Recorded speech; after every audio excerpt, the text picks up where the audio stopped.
Hey YouTube, this is another post. It's February 18th, and I wanted to update you on, or whoever's listening, on my hair journey as well as scleroderma.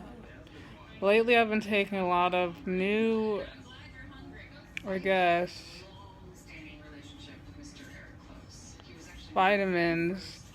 So I've been taking ginger root, and I went to my doctor's appointment in January. If he noticed that my kidneys have really been responding to it, I didn't.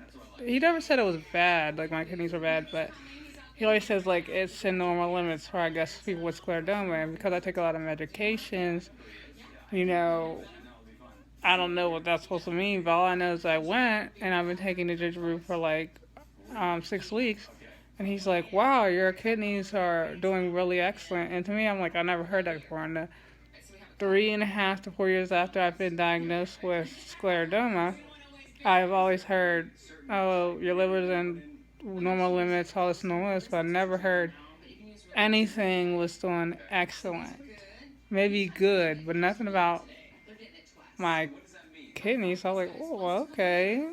Gonna keep taking ginger ale. I was like, what do I else I need to take to maybe help my other organs? So I'm thinking I might want to take like turmeric or I've been looking on Pinterest and looking and researching things that help people with chronic diseases. So, I mean, I don't think I noticed a huge difference with the ginger root. Like me, myself, I started taking it because they said it helps with inflammation. And I guess, like, for the regular person, it would. But for me, I'm like, I'm not going to completely stop taking ibuprofen. I mean, I do take other anti-inflammatories that I need to take, but I want to, well, now that I know it's helping my internal organs, I'm going to keep taking it. But I think I want to try turmeric and milk thistle. They said the milk thistle helps your liver, and I want to keep that healthy, even though it was never unhealthy. But with the medications, I'm going to keep that as healthy as I can because you need your liver, you need your kidneys. So, um, that's an update on health. But I'm doing pretty good. Don't really, I don't really get a lot of ulcers really too much anymore because during the winter I usually hibernate and stay inside because of the low circulation, you know, cold is just not good for you. So, basically just stay in. I got me a heated blanket and, oh yeah, I've been drinking protein shakes. It's not the best. They taste okay, but I have more energy. I've been taking more potassium too because when I do have flare-ups and I feel like I can't move my body, my muscles hurt, that helps a lot. I didn't know. Sometimes you don't know how much you need something until you either stop taking it and you notice lots of side effects, or you've been taking it and you notice how much you don't flare up. So the last 2 days, cause I started exercising more this year, because I want to have a lot of stamina during the summer, because in the summer we flourish, because that's when the skin is getting warm and the joints are getting warm. So I'm like, I want to go outside more, but I'm going to do it like for the whole year, and then probably after that, just hopefully keep moving. So we got a bike, and that's been helping a lot with my flexibility. And he said my hip rotation is normal, so I'm hoping to get my shoulders normal and hopefully get my hips strong, because ever since I was diagnosed, my hips have just always been weak. So, but I know the vitamins works on it. Hopefully, when I go see him, and I think either at the end of March or beginning of April, I hope there's more good news. Because after you hear something's excellent, you hope it stays excellent. You have to hear more excellent news, and then so I'm excited. Yeah, but me and my mom's on this journey. She just wants so I don't have to be by myself getting better. But and I've been taking biotin because for my hair journey, obviously I cut off all my hair, but it's been growing and good. I shaved it bald, and Almost 2 months of growth.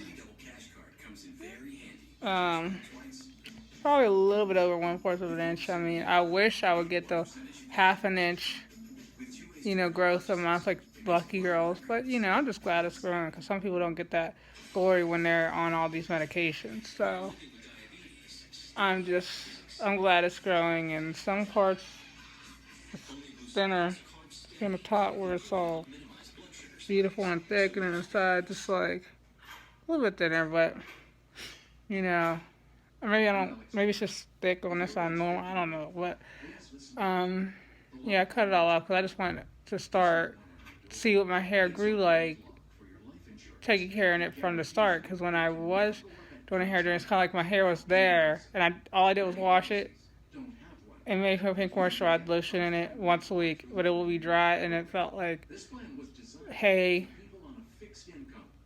So I was like, at the end of the year, I'm like, well, I'm going to start doing this whole new body experience thing, really focus on what my body likes, what it doesn't like, so why don't I start over with my hair? So that's what I'm doing, and it's coming in pretty good, and I like it, and my skin's feeling good. It could always be better, but you can't really try to look at it as like day by day. But um, I've noticed over the months, it has got a lot better. I just can't wait for the summer, but I'm definitely looking forward to my next appointment because I usually don't, because I hate getting my blood taken. I feel like they're vampires. I'm like, what do y'all do with all my blood? Like, I hate this. But I know it's for my health, because I don't want to be like, one day I didn't get my blood taken for like 6 months. My doctor wouldn't let me do that. And then now the medicine has taken a turn for something. I don't know. It hasn't did anything bad to me yet, but you just don't want that to ever happen. But that's just an update, and uh, that my hair. Just think about it. My hair was bald. Like I shaved my hair bald, and this is the growth. I shaved it. Well, my sister shaved it. Um, December 26th, and now it's February 18th. So I might post another one on the 26th to give you a 2 month hair growth thing. I mean, I like it though. I like having short hair. But of course I want long hair, but we'll see what it looks like in the summer, because when my hair was growing the longest while I was in school, and my mom took care of it, like she would braid it, and I'll put a wig on. And it's like when you're not worrying about your hair the most, that's when it wants to grow. I'm like, why else I gotta what? But when you're looking at it, it's like, oh, I only want to grow a little bit, And that's when I wasn't taking any, well, I was taking vitamins, but not like hair, skin, and nails. And I'm going to start taking that once I run out of my biotin. So I'm currently taking 3,000 milligrams of biotin. So that's what I'm doing. But any vitamins basically is good for somebody with scleroderma. But but biotin, I don't know. I've seen things where people get acne. I don't really get acne except for around menstruation. So you gotta see what works for you, because I don't, there's certain things I can't take because it gives me hives, but that's just because like the skin is sensitive. But there's never something I took internally that made my skin irritated. Not yet, at least. So, but that's it. I don't want this video to be too long, and I'm glad that somebody, except for myself, watched the video, and hopefully people learn something about scleroderma and the struggle, but also that you can still have a good life with scleroderma. So don't give up all hope. They always tell you get worse before it gets better. And as long as you take care of yourself and they catch it soon, and you keep taking care of yourself after that, it's going to be hard. But you will do well. Don't let nobody tell you anything other than that. Because before like I really, usually being with a guy, sometimes you start taking care of them more than you take care of yourself. And I don't know why I was being dumb. But I started doing that. And I told myself when I was young, it's like, don't get a relationship till you're ready. But, I thought I was ready, and then I stopped taking care of myself. Was going outside in the winter all the time, and I got really bad. I lost a lot of my flexibility. I lost too much weight, and I was malnourished. And it took me a whole year to recover. So unless that guy's, like, really helping you, and you love him and he loves you, he understands your disease and everything like that. And I'm not, like, saying, like, don't ever settle for anybody either.